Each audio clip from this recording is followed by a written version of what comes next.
കഴിഞ്ഞ ദിവസം വയനാട് ദുരന്ത ബാധിതർക്കുള്ള വീടുകൾ സർക്കാർ നിർമ്മിച്ചു നൽകുന്ന വീടുകളിൽ 175 വീടുകൾ കൊടുത്തു. ഇതിന്റെ ചടങ്ങ് നടന്ന സമയത്ത് ടി സിദ്ദിഖ് MLA-ക്ക് വളരെ മോശമായിട്ടൊരു അനുഭവം ഉണ്ടായെന്നും, അതായത് MLA സ്റ്റേജിൽ പ്രസംഗിക്കാൻ കയറിയ സമയത്ത് കൂക്കു വിളിച്ചു. അത് DYFI-ക്കാരാണ് കരുതിക്കൂട്ടി ടി സിദ്ദിഖിനെ അപമാനിക്കാൻ വേണ്ടിയിട്ട് അങ്ങനെ കൂകി വിളിച്ചതാണെന്നും നാണം കെടുത്തി ഇറക്കി വിടാൻ വേണ്ടിയിട്ടുള്ള ഉദ്ദേശമായിരുന്നു എന്ന രീതിയിലുള്ള പ്രചരണമാണ് ഇപ്പോൾ നടന്നുകൊണ്ടിരിക്കുന്നത്. അതായത് കരുതിക്കൂട്ടി വിളിച്ചു വരുത്തി അപമാനിച്ചു എന്നുള്ള രീതിയിലൊക്കെ. ശരിക്കും ഇതിന്റെ സത്യാവസ്ഥ എന്താ? ഇതില് നമ്മൾ അറിയേണ്ട ഒരു കാര്യം, ടി സിദ്ദിഖിനെ സംബന്ധിച്ചിടത്തോളം അദ്ദേഹം കൽപ്പറ്റയുടെ MLA ആണ്. അവിടെ ഈ ഉരുൾപൊട്ടൽ ഉണ്ടായ സമയത്ത് ഒരു MLA എങ്ങനെ പ്രവർത്തിക്കണോ ആ രീതിയിൽ അദ്ദേഹം പ്രവർത്തിച്ചു എന്നുള്ളത് യാഥാർത്ഥ്യമാണ്. ഒരു ജനപ്രതിനിധി എന്നുള്ള നിലയിൽ ഇറങ്ങി നിൽക്കുകയും അവിടെ രക്ഷാപ്രവർത്തനങ്ങൾ ഏകോപിപ്പിക്കുന്നതിന് അതിൻ്റെ ഒരു ഭാഗമാകാൻ ടി സിദ്ദിഖ് എന്ന് പറയുന്ന MLA-ക്ക് കഴിഞ്ഞു എന്നുള്ളത് നമുക്ക് ഒരിക്കലും ഒഴിവാക്കാനാകാത്ത ഒരു കാര്യം തന്നെയാണ്. പലപ്പോഴും അവിടെ നിന്നുള്ള ചിത്രങ്ങളൊക്കെ നമ്മൾ കണ്ടിട്ടുണ്ട്. എന്നാൽ പിന്നീട് എന്തുകൊണ്ട് സിദ്ദിഖിന് കൂക്കുവിളി നേരിട്ടു എന്നുള്ളത് ഇനിയിപ്പോൾ DYFI-ക്കാരെയും CPM-കാരെയാണ് അതിൽ കുറ്റം പറയുന്നത്. എന്നാൽ ഇതിൽ വസ്തുതയില്ല എന്നുള്ളതാണ് യാഥാർത്ഥ്യം. അതായത് ഈ ടൗൺഷിപ്പ് എന്ന് പറയുന്ന ഒരു പ്രോജക്റ്റ് ഇപ്പം വരാൻ പോകുന്ന ഒരു ഏറ്റവും പ്രധാനപ്പെട്ട ഒരു ആരോപണം, പൈസ കൊടുത്ത് പുറത്തുനിന്ന് ബസ്സിനകത്തൊക്കെ ആളിനെ CPM-കാർ അവിടെ കൊണ്ടുവന്ന് ഇറക്കി എന്നുള്ളതായിരിക്കും വരാൻ പോകുന്നത്. ഇത് CPM-ന്റെ ഒരു രാഷ്ട്രീയ പരിപാടി അല്ലായിരുന്നു, ഇത് സർക്കാരിന്റെ പരിപാടിയാണ്. സർക്കാർ നമ്മുടെ വയനാട്ടിലുള്ള സാധാരണക്കാർക്ക് അല്ലെങ്കിൽ പാവപ്പെട്ടവർക്ക് വീട് വെച്ചു കൊടുക്കുന്ന ഒരു ടൗൺഷിപ്പ് പ്രോജക്റ്റ് ആണ്. ഈ ടൗൺഷിപ്പ് പ്രോജക്റ്റ് എന്ന് പറയുമ്പോൾ നമ്മൾ മനസ്സിലാക്കേണ്ട ഒരു പ്രധാനപ്പെട്ട കാര്യം, ഇത് ഇന്ത്യയുടെ എനിക്ക് തോന്നുന്നു ഇന്ത്യയിൽ ആദ്യമായിട്ടായിരിക്കും. രാജ്യത്ത് ലോകത്ത് തന്നെ കേരളം എന്ന് പറയുന്ന ഒരു സംസ്ഥാനത്തെ അടയാളപ്പെടുത്തുന്ന ഏറ്റവും വലിയൊരു ചടങ്ങാണ് കഴിഞ്ഞ ദിവസം നടന്നത്. ഇതൊരു ടൗൺഷിപ്പ്. സാധാരണ വീട് വെച്ചു കൊടുക്കാറുണ്ട്, നമ്മൾ കണ്ടിട്ടുണ്ട് പലർക്കും വീട്. ഇപ്പൊ പ്രത്യാശ പോലെയുള്ള വീടുകൾ വെച്ചു കൊടുക്കുന്നു, അങ്ങനെ മത്സ്യത്തൊഴിലാളികൾക്ക് ഫ്ലാറ്റ് സമുച്ചയം നൽകുന്നു, ഇങ്ങനെ തുടങ്ങി നിരവധി കാര്യങ്ങൾ നമ്മുടെ സംസ്ഥാനം നടന്നിട്ടുണ്ട്.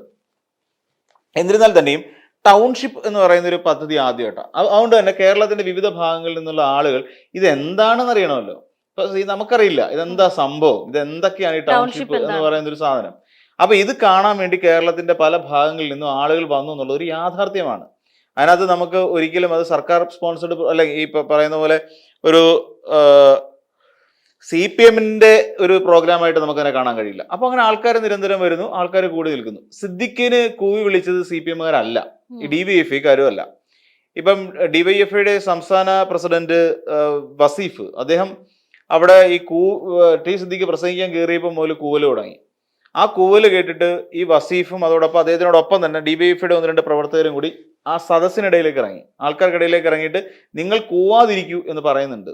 കൈകൊണ്ട് അവിടെ നിന്ന് ആംഗ്യം കാണിച്ചു, എന്നിട്ട് കൈ അടിക്കാൻ വേണ്ടിയിട്ട് പുള്ളി ആഹ്വാനം ചെയ്യുന്ന ഒരു സാധനം ഉണ്ടായിരുന്നു. പക്ഷെ അവിടെ കൂവി വിളിക്കരുതെന്നും പറഞ്ഞിട്ട് ഏറ്റവും അവസാനം ഇത് കേൾക്കാഞ്ഞിട്ട് ഈ വസീഫും അതുപോലെ 1-2 DYFI പ്രവർത്തകരും കൂടി ഈ സദസ്സിനിടയിലേക്ക് ഇറങ്ങി എന്ന് അവരോട് ആഹ്വാനം ചെയ്യുന്ന ഒരു സമീപനം ഉണ്ടായി. എന്താണ് ശരിക്കും? അങ്ങനെയാണെങ്കിൽ ഇത്രയും വലിയൊരു പരിപാടി, സർക്കാരിന്റെ പരിപാടി സംഘടിപ്പിക്കുമ്പോൾ, ഇടതുപക്ഷം ഭരിക്കുന്ന ഒരു സർക്കാരിന്റെ പരിപാടി സംഘടിപ്പിക്കുമ്പോൾ അതിനെ ഇങ്ങനെ കൂവി വിളിച്ച് അലങ്കോലപ്പെടുത്താൻ CPM-ഓ DYFI-യോ തയ്യാറാകുമോ എന്നുള്ള ലോജിക്കായിട്ടുള്ള ഒരു ചോദ്യം ഉണ്ട് അവിടെ. ഇതിപ്പോ CPM-ന്റെ തല കൊണ്ട് വെച്ചിട്ടാൻ പോവാണ്, ലോജിക്കാണ്. ആ ഒരു CPM എന്തിനു ശ്രമിക്കണം? ആ പ്രോഗ്രാം അലങ്കോലമായി പോവുകയല്ലേ. ഇതാണ് CPM-ന്റെ അല്ലെ DYFI-യുടെ ഒരു സംസ്കാരം എന്ന് ജനങ്ങൾ തിരിച്ചറിയുകയല്ലേ ചെയ്യുന്നത്. തെറ്റല്ലേ ഇത്? അപ്പൊ സ്വാഭാവികം എന്നോണം അങ്ങനെ നടക്കുന്ന ഒരു ഇത്രയും ലോക ശ്രദ്ധ ആകർഷിക്കാൻ സാധ്യതയുള്ള ഒരു പരിപാടിക്കിടയിൽ ഇങ്ങനെ ഒരു കൂക്കുവിളി ഉണ്ടാകുമ്പോൾ അത് സർക്കാരിന് ഏൽക്കുന്ന തിരിച്ചടിയാണെന്നും അതിലൂടെ സർക്കാരിന്റെ രാഷ്ട്രീയത്തെ ലോകത്തുള്ള എല്ലാവരും നോക്കിക്കാണുന്ന ഒരു തെറ്റായ സമീപനം ഉണ്ടാകും എന്നൊക്കെ ആൾക്കാരെ തെറ്റിദ്ധരിക്കാനുള്ള സാധ്യത കൂടുതലായതുകൊണ്ട് ഒരിക്കലും DYFI CPM അങ്ങനെ ചെയ്യില്ല. ഇനി കൂവിയത് നാട്ടുകാരാ കൂവിയത്. അവിടെയുള്ള സിദ്ദിഖിന് താല്പര്യമില്ലാത്ത ആളുകൾ തന്നെയാണ് കൂവിയത്. ഈ കൂവല് സിദ്ദിഖിന് മാത്രമല്ല, അല്ലെങ്കിൽ സിദ്ദിഖിനായിട്ട് കൂവിയതല്ല. ഈ കൂവലിന് ഒരുപാട് അർത്ഥങ്ങളുണ്ട്. ആ അർത്ഥം പ്രധാനമായിട്ടും കോൺഗ്രസ് എന്ന് പറയുന്ന ഒരു സംഘടന, ഞാൻ UDF എന്ന് പറയുന്നില്ല, കോൺഗ്രസ് എന്ന് പറയുന്ന ഒരു കാലത്ത് ഇന്ത്യ ഭരിച്ചുകൊണ്ടിരുന്ന ഉത്തരവാദിത്തപ്പെട്ട ഒരു രാഷ്ട്രീയ പാർട്ടിയുടെ കേരളത്തിലെയും ദേശീയ തലത്തിലെയുമുള്ള നേതാക്കന്മാർക്കുള്ള കൂവല് കൊടുത്തുവിട്ടതാണ്. ഇതങ്ങോട്ട് കൊണ്ട് കൊടുത്തേര് എന്ന് പറഞ്ഞിട്ട് സിദ്ദിഖിന്റെ കൈ കൊടുത്തു വിട്ടതാണെന്ന് ഞാൻ പറയത്തുള്ളൂ. കാരണം എന്താണെന്ന് ചോദിച്ചു കഴിഞ്ഞാൽ, കഴിഞ്ഞ ദിവസം പ്രിയങ്ക ഗാന്ധി വന്നിരുന്നു, രാഹുൽ ഗാന്ധി വന്നിരുന്നു. ഇവർ രണ്ടുപേരും കൂടിയിട്ട് അവിടെ വേദിയിൽ വന്നിരിക്കുന്നു. കല്ലിടിയിൽ ചില ചടങ്ങ് നടക്കുകയാണ് കുന്നമ്പറ്റയിൽ. അപ്പൊ ഇവർ പ്രധാനമായിട്ട് ഉയർത്തുന്ന ആരോപണം എന്താണ്? സർക്കാർ സ്ഥലം കൊടുത്തില്ല എന്നാണ് പറയുന്നത്. സർക്കാർ സ്ഥലം വാങ്ങി അതിന്റെ പേരിലുള്ള കേസ് നടത്തിയിട്ടാണ് സർക്കാർ വീട് വെക്കുന്നത്. സ്ഥലം സർക്കാർ പൈസ ഏറ്റെടുത്തതല്ല, പൈസ കൊടുത്ത് വാങ്ങി അതിന്റെ പേരിൽ കേസ് ഉണ്ടായി സുപ്രീം കോടതി വരെ പൈസ കെട്ടിവെച്ചിട്ട് സർക്കാർ കേസ് നടത്തിക്കൊണ്ടാണ് ആ സ്ഥലം ഏറ്റെടുപ്പ് പൂർത്തിയാക്കിയത്. ഇനി ഈ പറയുന്ന കോൺഗ്രസിനും കൂടെ സർക്കാർ സ്ഥലം കൊടുക്കണോ? കോൺഗ്രസിനും കൂടി സർക്കാർ തന്നെ സ്ഥലം കണ്ടെത്തി കൊടുക്കണോ? കോൺഗ്രസ് ബാക്കി ആർക്കും കണ്ടെത്തി കൊടുത്തില്ലല്ലോ. വേറെ സംഘടനകളൊക്കെ വീട് വെക്കാൻ വന്നിട്ടുണ്ടായിരുന്നു, അവർക്ക് സർക്കാർ സ്ഥലം ഏറ്റെടുത്ത് കൊടുത്തു? ഇല്ല. അപ്പൊ ലീഗ് വീട് വെച്ചു, അതും സർക്കാരല്ലല്ലോ. അതില് പിന്നെ ലീഗ് കുറ്റം പറഞ്ഞു, സർക്കാർ ഞങ്ങൾക്ക് സ്ഥലം വിട്ടു തന്നില്ല എന്ന് ലീഗ് എപ്പോഴും അന്നും കോൺഗ്രസ്സുകാരാണ് പറഞ്ഞത്. ലീഗിന്റെ വീടുകളുടെ പണി തടസ്സപ്പെടുത്തുന്നത് സർക്കാരാണ്, സ്ഥലം വിട്ടുകൊടുക്കാത്തത് സർക്കാരാണെന്നും അന്നും കോൺഗ്രസ്സുകാർ തന്നെയാണ് ഒരു ആരോപണം ഉന്നയിച്ചുകൊണ്ട് വന്നത്. അതെ അതെ. പക്ഷേ അത് ലീഗുകാർ തന്നെ പൊളിച്ചെടുക്കുകയല്ലോ. അങ്ങനെയൊന്നും ഇല്ല, സർക്കാർ ഞങ്ങൾക്ക് പിന്തുണ പ്രഖ്യാപിച്ചു എന്ന് കുഞ്ഞാലിക്കുട്ടി തന്നെ പറഞ്ഞല്ലോ. അപ്പം ഈ സർക്കാർ കൊടുക്കേണ്ട സ്ഥലം സർക്കാർ തന്നില്ല എന്ന് പറഞ്ഞ ഒരു ഭാഗത്ത് പറഞ്ഞു നടക്കുന്നു. പിന്നെ പ്രിയങ്ക ഗാന്ധി വന്നിട്ട് എന്താ പറഞ്ഞത്? ഈ ഞങ്ങൾ സർക്കാരിന്റെ CMDRFലേക്ക് പണം കൊടുക്കുന്നില്ല എന്ന് പ്രിയങ്ക ഗാന്ധി വന്നിട്ട് പറയുന്നു. പ്രിയങ്ക ഗാന്ധി നമ്മൾ നാലോചിച്ച് ഒരു MP ആണ് പ്രിയങ്ക ഗാന്ധി, അല്ലാതെ പിന്നെ വഴിയോരത്ത് പൂക്കച്ചവടം നടത്തുന്ന ഒരു ചേച്ചി അല്ല പ്രിയങ്ക ഗാന്ധി. MP ആണ്. രാജീവ് ഗാന്ധി എന്ന് പറയുന്ന ഒരാളുടെ മകളാണ്. ഒരു പൊളിറ്റിക്കലി നമ്മൾ ചിന്തിച്ചു നോക്കുമ്പോൾ ഇന്ത്യ രാഷ്ട്രീയത്തിലെ ഏറ്റവും പ്രധാനപ്പെട്ട വ്യക്തിയുള്ള ഒരാളാണ് പിന്നെ പ്രിയങ്ക ഗാന്ധി. ആ പ്രിയങ്ക ഗാന്ധി ഇത്രയ്ക്ക് വിവരമില്ലാത്ത ഒരാളാണെന്ന് ഒരുപക്ഷെ നമ്മൾ അന്നേരം മനസ്സിലാക്കുന്നത്. CMDRFലേക്ക് ഞാൻ ഫണ്ട് കൊടുക്കില്ല, പൈസ കൊടുക്കില്ല. പലരും പൈസ ഇഷ്ടം പോലെ പൈസ കൊടുത്തിട്ടുണ്ടെന്നേ. ഇനിയിപ്പോ ഈ പറയുന്ന ആളുടെ പൈസ വേണ്ട, പ്രിയങ്ക ഗാന്ധിയുടെ പൈസ വേണ്ട. എന്തുകൊണ്ട് കൊടുക്കുന്നില്ല? ആ സർക്കാരിന്റെ അല്ലേ പൈസ. അത് പിണറായി വിജയന്റെ പിന്നെ നാട്ടിലുള്ള ധർമ്മടത്തുള്ള സഹകരണ ബാങ്കിലെ അക്കൗണ്ടിലേക്ക് പോകുന്ന പൈസ അല്ലല്ലോ. അല്ല, അത് സംസ്ഥാനത്ത്. ഇനിയിപ്പം നാളെ പ്രിയങ്ക ഗാന്ധിയുടെ പിന്നെ പാർട്ടിയിൽപ്പെട്ട VD സതീശനോ കെ സുധാകരനോ KC വേണുഗോപാലോ ആരെങ്കിലും മുഖ്യമന്ത്രി ആയി കഴിയുമ്പോൾ പുള്ളിക്ക് ഓപ്പറേറ്റ് ചെയ്യേണ്ട ഫണ്ടാണത്. അതിനകത്ത് കള്ളക്കണക്ക് വെക്കാൻ പറ്റില്ല. അതിന് C&AG അടക്കമുള്ള പിന്നെ കൃത്യമായ അന്വേഷണം വരുന്ന ഒരു ഫണ്ട് കൂടിയാണത്. തോന്നിയ പോലെ ചെലവഴിക്കാനും പറ്റത്തില്ല. അതിലേക്ക് ഫണ്ട് കൊടുക്കില്ല എന്ന് പറയാനും മാത്രമുള്ള അത്രയ്ക്കുള്ള ബുദ്ധിയുള്ളോ പ്രിയങ്ക ഗാന്ധിക്ക്? രാഷ്ട്രീയത്തിന് വേണ്ടി ബുദ്ധി കെട്ട് പോകരുത്. പിന്നെ രാഹുൽ ഗാന്ധി വന്ന് നടത്തിയ പ്രസംഗം, ഒരുപക്ഷെ പ്രസംഗത്തിന്റെ അവസാന ഭാഗങ്ങളിലേക്കൊക്കെ പോകുമ്പോൾ ആദ്യം വയനാടുകാരെ കുറെ അങ്ങ് പുകഴ്ത്തി പറഞ്ഞു. ഓക്കെ, ശരി, അവര് തരണം ചെയ്യണം എന്നൊക്കെ പറയുന്നു. പിന്നീട് ആങ്ങളെയും പെങ്ങളും തമ്മിലുള്ള വഴക്ക് പ്രശ്നങ്ങൾ, ഇതിന്റെ പരിഹാരം കാണാൻ അമ്മ വന്ന് ചോദിച്ചു. ഇതൊക്കെയാണോ ഒരു രാഷ്ട്രീയ പരിപാടിയിൽ ചർച്ച ചെയ്യേണ്ടത്, ഒരു പൊതുപരിപാടിയിൽ ചർച്ച ചെയ്യേണ്ടത്? അല്ല, ഇതൊന്നും അല്ല. ഒരു കുറച്ചൊക്കെ പൊളിറ്റിക്കലി പക്വത ഉണ്ടാവണം, ഒരു മെച്യൂരിറ്റി ഫീലിംഗ് ഉണ്ടാവണം.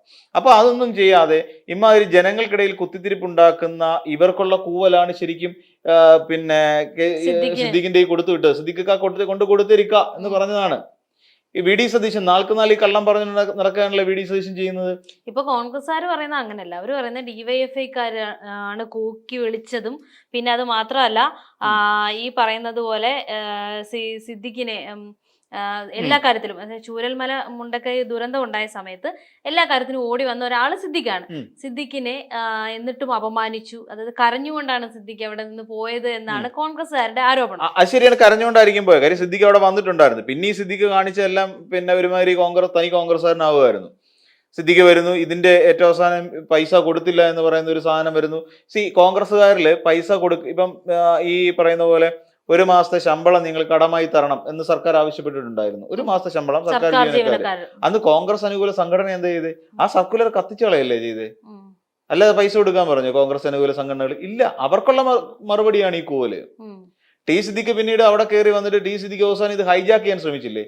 ഇത് സർക്കാരിന്റെ അല്ല ഞങ്ങളുടെ ആണ് എന്നുകൂടി പറഞ്ഞിട്ട് അത് ഹൈജാക്ക് ചെയ്യാൻ, അതിനുള്ള കൂവലാണ് ഈ കിട്ടിയത്. VD സതീശൻ ഇവിടെ പറഞ്ഞുകൊണ്ടിരുന്നത് എന്താണ്? ഞങ്ങൾക്ക് പിന്നെ സർക്കാർ സ്ഥലം അനുവദിച്ച് തരുന്നില്ല, ഞങ്ങൾ സർക്കാരിന്റെ ഇതിൽ സഹകരിക്കില്ല, CMDRFലേക്ക് ഫണ്ട് കൊടുക്കില്ല എന്ന് പറഞ്ഞില്ലേ? എന്ന് അവരുടെ KPCC അധ്യക്ഷൻ പറഞ്ഞ K സുധാകരനുള്ള കൂവലാണ് ആ കിട്ടിയത്. അപ്പം പ്രിയങ്ക ഗാന്ധിക്കും രാഹുൽ ഗാന്ധിക്കും VD സതീശനും പിന്നെ K സുധാകരനും പിന്നെ അതോടൊപ്പം തന്നെ ഈ സണ്ണി ജോസഫിനും എല്ലാവർക്കും കൂടെ ചേർത്തുള്ള കൂവല് നാട്ടുകാര് സിദ്ദിഖിനെ കൈ കിട്ടി സിദ്ദിഖിന്റെ കയ്യിലോട്ട് കൊടുത്തു. സണ്ണി ജോസഫ് പറയുന്നത് മുഖ്യമന്ത്രി മാപ്പ് പറയണം. എന്തിനാ മുഖ്യമന്ത്രി എന്തിനാ മാപ്പ് പറയുന്നത്? ജനങ്ങളോട് മാപ്പ് പറയേണ്ടതാരാ? കോൺഗ്രസ്സുകാരല്ലേ. ഇത്രയും കാലമായിട്ട് പിന്നെ OJ ജനീഷ് കഴിഞ്ഞ ദിവസം പറയുന്നത് കേട്ട് സർക്കാർ വീട് കൊടുക്കുമ്പോൾ കോൺഗ്രസിന്റെ വീട് അവിടെ ഉണ്ടാവും എന്നാണ് പറഞ്ഞത്. എന്നിട്ട് എവിടെ വീട്? സർക്കാർ വീട് കൊടുക്കുന്ന കൂട്ടത്തിൽ എവിടെ കോൺഗ്രസിന്റെ വീട്? എവിടെ കാണിച്ച? ഒരെണ്ണമെങ്കിലും കാണിച്ച? ഇല്ല, അത് കാണിക്കാനില്ല. ഈ നാട്ടുകാരെ കോൺഗ്രസ് പറ്റിച്ച് പ്രളയകാലത്ത് പറഞ്ഞ എത്രയാ, ഞങ്ങൾ 1000 വീട് വെച്ചു കൊടുക്കുമെന്ന് പറഞ്ഞു. പിന്നീട് ഒരാൾ വന്നിട്ട് 500 വീടാക്കി, പിന്നെ 300 വീടാക്കി, എന്നിട്ട് ഏറ്റവും ഒടുവിൽ പിന്നെ 100 ആക്കി. എന്നിട്ട് ഏറ്റവും ഒടുവിൽ വീട് വെച്ചു കൊടുത്ത ഒറ്റ വീടാണ് ആർക്ക്? മറിയക്കുട്ടി ചേട്ടത്തിക്ക്. ഇത്രയാണ് ചെയ്തത്. കോൺഗ്രസ്സുകാരുടെ പണി ഇതാണ്. അപ്പൊ ഇതിനെല്ലാം പറഞ്ഞിട്ട് ജനങ്ങളെ പറ്റിച്ച് വഞ്ചിച്ച് നാശക്കോട്ടയാക്കി നിൽക്കുമ്പോൾ ജനങ്ങൾ ഇങ്ങനെയെങ്കിലും പ്രതികരിക്കണ്ടേ? മറ്റേത് തനി പാർട്ടി പരിപാടിയായിരുന്നു. അതുകൊണ്ട് കൂവലും ബഹളവും ഒന്നും ഇല്ലാണ്ട് പോയത് മറ്റേ തറക്കല്ലിടിയിൽ ചടങ്ങിൽ. അല്ലെങ്കിൽ അവിടെയും കയറി ജനങ്ങൾ കൂവിയേനെ. പിന്നെ നടക്കാത്ത ഒരു പ്രോജക്റ്റ് ആയതുകൊണ്ടാണ് ജനങ്ങൾ മിണ്ടായിരുന്നത്. അത് നടക്കാൻ പോണില്ല എന്ന് ജനങ്ങൾക്കറിയാം. കാര്യം ഫണ്ടില്ല, ഫണ്ട് എവിടെ നിന്ന്, ഇതിനെക്കുറിച്ചൊന്നും ജനങ്ങൾ ടോട്ടലി ഇഗ്നോറന്റ് ആണ്. അപ്പോൾ അങ്ങനെയുള്ള സാഹചര്യത്തിൽ പിന്നെ ജനങ്ങൾക്കറിയാം ഇതൊന്നും നടക്കാൻ പോകുന്ന പദ്ധതിയല്ല. പിന്നെ അവരൊക്കെ വന്ന് കണ്ട് അങ്ങനെയെങ്കിലും പിന്നെ പ്രിയങ്ക ഗാന്ധി ഈ വയനാട്ടിലേക്ക് വരുമല്ലോ എന്ന് ജനം കരുതി.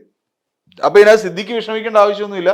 സിദ്ദിഖ് ഇത് കുറേശ്ശെ പോയിട്ട് ഒന്ന് ക്ലിഫ് ഹൗസ്, പിന്നെ ഇവിടെ കന്റോൺമെന്റ് ഹൗസിന്റെ ഫ്രണ്ടിൽ പോയെന്ന് സിദ്ദിഖ് നന്നായിട്ട് ഒന്ന് കൂവുക. അത് കഴിഞ്ഞിട്ട് KPCCയുടെ ഫ്രണ്ടിൽ പോയെന്നുണ്ട് സിദ്ദിഖ് വീണ്ടും ഒന്നുകൂടെ കൂവുക.